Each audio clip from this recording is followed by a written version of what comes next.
एक बार एक शिकारी शिकार करने के लिए जंगल में पहुंचा।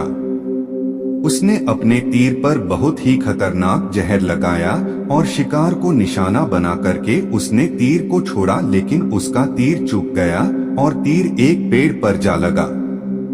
वह पेड़ बहुत ही हरा भरा और बहुत सारे तोते उस पेड़ पर रहते थे।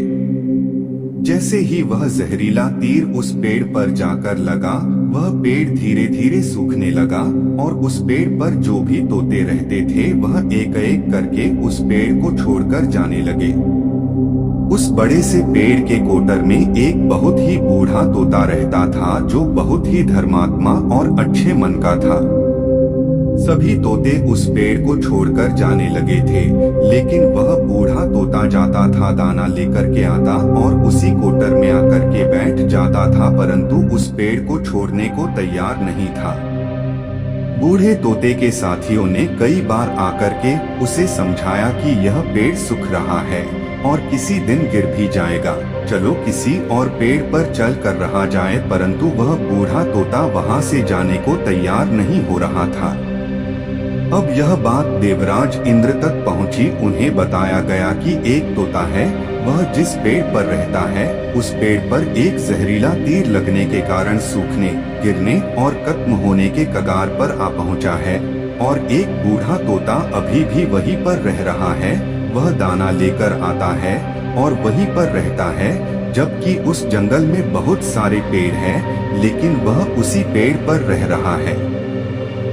देवराज इंद्र प्रकट हुए और उस बूढ़े तोते से कहने लगे कि आप बहुत धर्मात्मा हैं, बहुत ही अच्छे मन के हैं, लेकिन आप इस पेड़ को छोड़कर किसी और पेड़ पर चले जाइए, क्योंकि यह पेड़ कुछ ही दिनों में गिर जाएगा। तालाब के पास में बहुत से बड़े बड़े हरे भरे पेड़ हैं, बड़े बड़े कोटर हैं, उन पेड़ों पर फल भी लगे हुए हैं, उन्हें वहीं पर तोड़कर खा सकते हैं, परंतु यहाँ से आप चले जाएं। तोता बोला, माफ कीजिएगा, इस पेड़ ने मुझे जीवन दिया है, शिकारियों से मेरी रक्षा की है, हर मौसम में मेरे साथ रहा है, ये कोटर मेरा घर है, यहाँ मैं पला बढ़ा हूँ, इस पेड़ को मैं छोड़कर कैसे जा सकता हूँ? इस पर संकट आया है तो क्या मैं इसे छोड़कर चला जाऊँ? मैं ऐसा कभी नहीं कर सकता। देवराज इंद्र तोते के इस बात से बहुत ही प्रसन्न हुए। उन्होंने तोते से कहा, मैं आपके इस बात से बहुत ही खुश हूँ, मांगो जो आपको मांगना हो।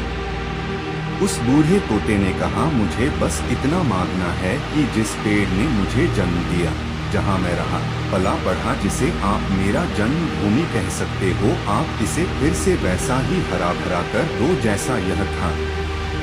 देवराज इंद्र ने अमृत से उस पेड़ को सिंच दिया और पहले की तरह हरा भरा कर दिया। अब वापस से उस पेड़ पर आकर के बाकी तोते रहने लगे। वह बूढ़ा तोता कुछ समय तक और जिंदा रहा, फिर उसकी मृत्यु हो गई और वह स्वर्ग में चला गया। यह कहानी हमें सिखाती ये है कि जब भी किसी इंसान का बुरा दौर आता है तो इमोशनली वह टूटा हुआ होता है, उसे किसी के सहारे की जरूरत होती है, किसी की आवश्यकता होती है। अगर आप ऐसे समय में उसे छोड़कर चले जाएंगे, उससे बात नहीं करेंगे, मुंह मोड़ लेंगे, तो आपसे बुरा कोई नहीं है, क्योंकि आप किसी के सुख का साथी बने या ना बने, लेकिन आपको हमेशा किसी के दुख का साथी जरूर बनना चाहिए। दोस्तों, आपसे मेरा अनुरोध है, आप पहली बार हमारे वीडियो को देख रहे हो तो चैनल को सब्सक्राइब करो और वीडियो को शेयर करना मत भूलना। वीडियो पूरा देखने के लिए शुक्रिया। मिलते ही एक नया वीडियो में। धन्यवाद।